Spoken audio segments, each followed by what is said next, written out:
पूर्णिमा के दिन चावल का एक आखा दाना जानते हो, पूरा खंडित चावल नहीं, कितना चावल, एक दाना चावल का शंकर भगवान के शिवलिंग पर समर्पित करिए। एक बेलपत्र जिसका डंडी का मुख अपनी ओर हो, जहां से चावल चढ़ाया है, उस चावल के ऊपर अपनी कामना कर कर रख दीजिए और चंद्रमौली भगवान का स्मरण करिए। कौन से भगवान? शंकर भगवान का सर्वश्रेष्ठ सुंदर नाम है चंद्रमौली। चंद्रमौली भगवान का स्मरण करिए, अपनी कामना कर कर बेलपत्र समर्पित कर कर शिव जी पर एक लोटा पानी, एक जल पात्र समर्पित करो, कलश से जल चढ़ा दीजिए, नैनों में वो जल लगाकर अपनी कामना कर कर वापिस घर को आइए।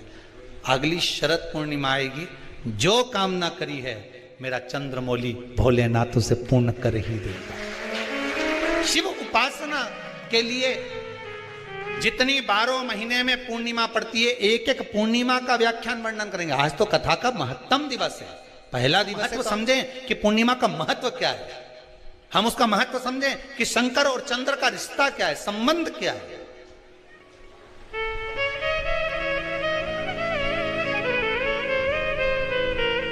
भगवान ने जितनी पूर्णिमा बनाई है, जितने नक्षत्र बनाए, जितनी घड़ी बनाई, जितना पल बनाया, जितना समय बनाया, ये शंकर भगवान ने जो बनाया ये गलत नहीं बनाया, श्रेष्ठता के लिए बनाया, जग के उद्धार के लिए, संसार के उद्धार के लिए बनाया। अब उसका प्रयोग आप करें ना करें ये आपके ऊपर है, आप उसका प्रयोग कर रहे हैं ना कर रहे हैं ये आपके ऊपर। पर लास्ट वाला है, सावन का आखिरी सोमवार हो, जो लोटा जल का लेकर जा रहे हो उसमें थोड़ा सा इत्र, अगर इत्र नहीं हो तो गुलाब की पंखरी नहीं हो तो कोई फूल की पत्ती उस जल में बाबा को समर्पित, इत्र हो तो ज्यादा अच्छा।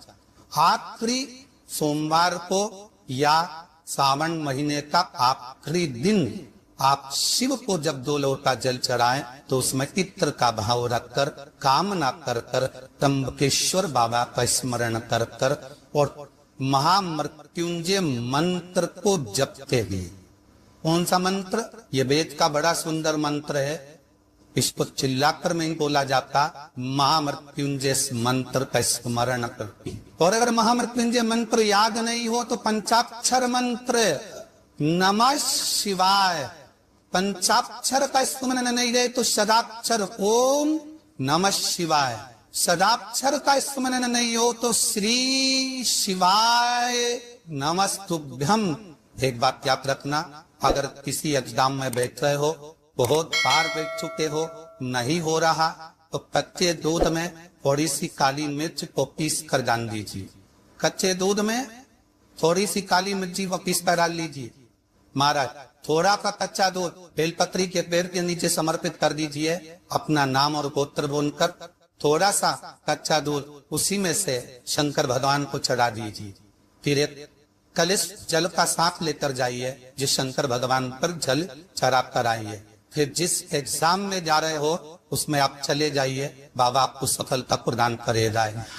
काली मिर्च शत्रुओं का नाश कर आपको बल प्रदान करती कि आप जिस परीक्षा में बैठने जा रहे हो, आप जिस जगह पर भगवान का अनुमोदन करने जा रहे हो, आप जिस जगह पर कंपटीशन एग्जाम में बैठने जा रहे हो, वहां सफलता देगी। वाह अगर नहीं भटक नहीं गए, हट नहीं गए तो वो सफलता दे।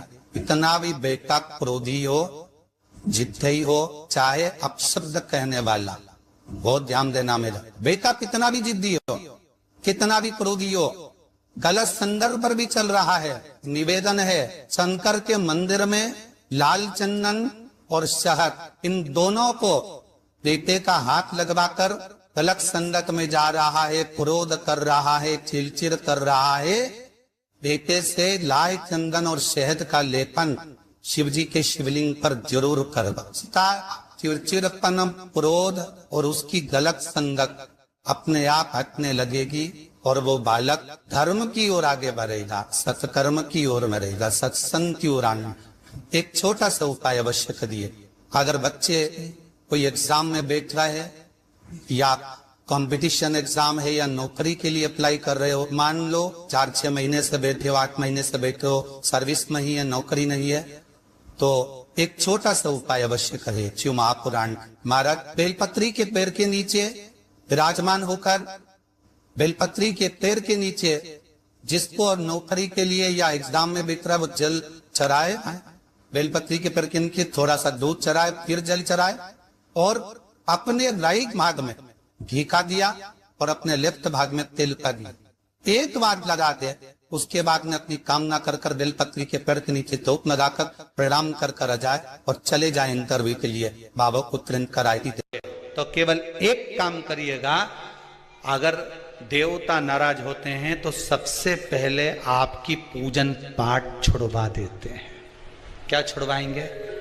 रोज मंदिर जाती है, रोज माला उठाकर जाप करती है, रोज गीता जी का पाठ करती है, रोज दिया लगाने जाती है। 4 दिन 5 दिन 6 दिन 10 दिन अगर आप दिया लगाने नहीं गए, मंदिर नहीं गए, पूजन नहीं करी, तो समझ लेना कि देवता मुझसे नाराज हैं, इसलिए मेरा मुंह नहीं देखना चाहते, मुझसे नाराज।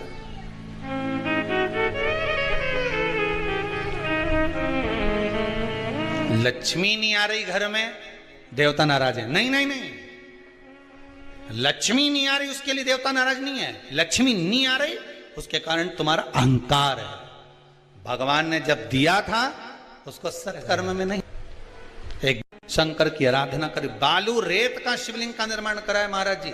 शिव महापुराण की कथा में आता है, देवराज नाम का ब्राह्मण जो गलत कर्म करता था, चोरी करता था, शरीर में ताप पड़ने के बाद में जब वो शंकर के मंदिर में जाकर कथा सुना और थोड़ी सी कथा सुनकर बाहर निकला, तो उसको केवल कथा का एक तत्व उसके जीवन में उतर गया था, अंश मात्र उसके जीवन में उतर गया था, उसको परमात्मा मिल गया था। बिंदुक की धर्म पत्नी चंचुला देवी बार बार कथा में आया, पार्वती जी ने उससे शिव महापुराण की कथा करवाई। क्या करती थी वो चंचुला?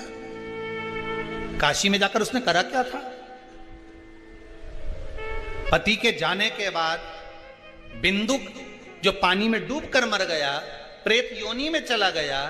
पहले भी कथा में कहा, पानी में डूबकर मरा हुआ व्यक्ति, सर्प के डसे से मरा हुआ व्यक्ति और स्त्री के हाथ से या स्त्री के चक्कर में मरा हुआ व्यक्ति ना तो देव योनि में जाता है, ना तो बैकुंठ जाता है, ना नरक जाता है।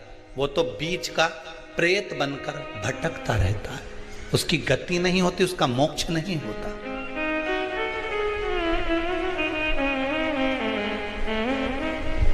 चंचुला देवी को लगा था मेरे पति को मोक्ष, तो उसने करा क्या था ऐसा कि वो काशी पहुंच गई, काशी गई, ऐसा क्या करा था उसने? चंचुला देवी तो दिन रात फैशन में लगी रहती थी। कभी पति ने अगर धन लाकर दिया तो ज्यादा से ज्यादा पैसा वो खाने पीने में उजाड़ देती थी। कभी नहीं उसने दान करा, कभी नहीं धर्म करा, कभी पुण्य नहीं करा, कभी सत्कर्म नहीं करा, कभी कहीं सत्संग में नहीं गई, कथा में नहीं गई, कभी भजन में नहीं पहुंची।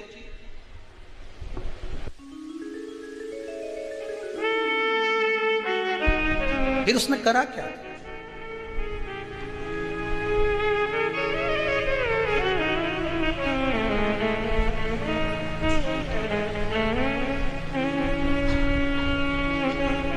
बचपन में किया गया कर्म व्यक्ति को कब प्राप्त होता है, ये चंचुला देवी की कथा कर रही। चंचुला देवी की कथा कर रही।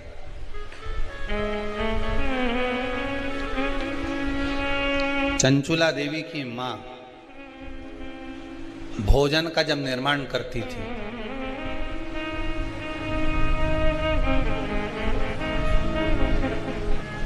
ध्यान दीजिएगा जरा, बहुत सुंदर संवाद है। शायद आप भी अपने बच्चों को इस चीज के लिए डांटते होंगे शायद।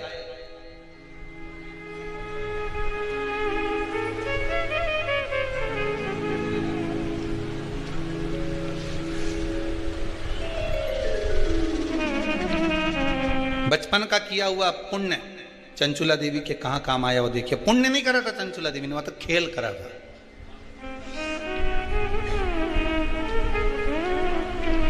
किस जगह पर काम आया? चंचुला देवी 6 वर्ष की कन्या थी। बिंदुक ब्राह्मण है, चंचुला देवी भी ब्राह्मणी थी। ब्राह्मण के घर में जन्म लिया है चंचुला देवी।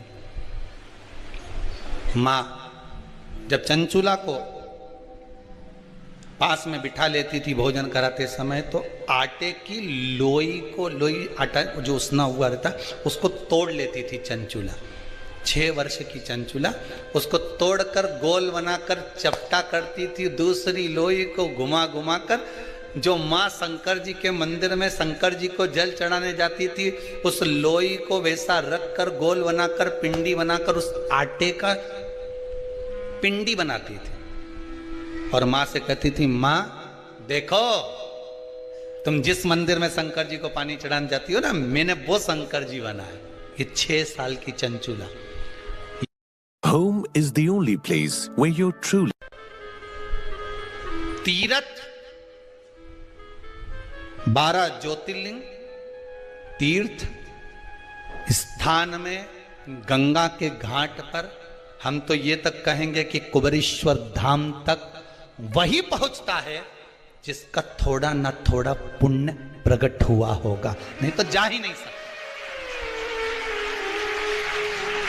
अगर पुण्य प्रकट नहीं है, आ कोई रहा था, मालूम पड़े कोई दूसरा आ गया, गाड़ी में बैठने ही वाली थी, इतनी देर में फोन आ गया कि तू नहीं जाएगी, और तुरंत गाड़ी से उतरना पड़ा।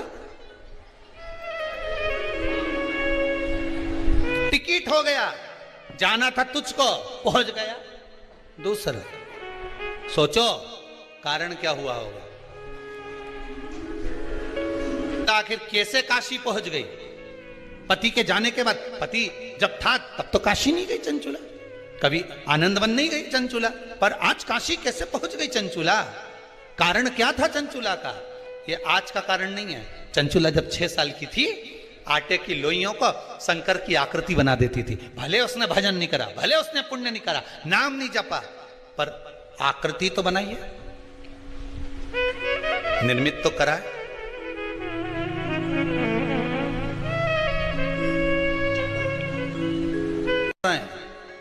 आप सभी के पावन चरणों को नमन करता हूं कि आपके भाग्य के बराबर कोई भाग्य नहीं होगा, जीवन में एक बार पुण्य जरूर करा होगा, इसलिए श्रवण कर रहे हैं।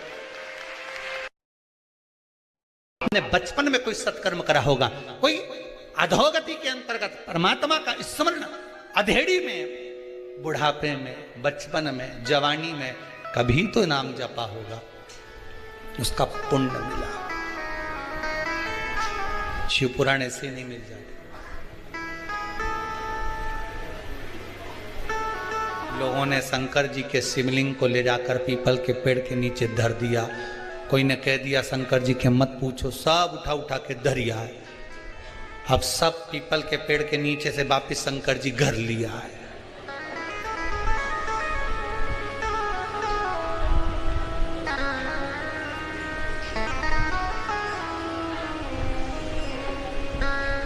फिर निवेदन करूंगा, पूर्णिमा शिव महापुराण की कथा है। इस संसार में अगर किसी का है तो समुद्र और चंद्र का है।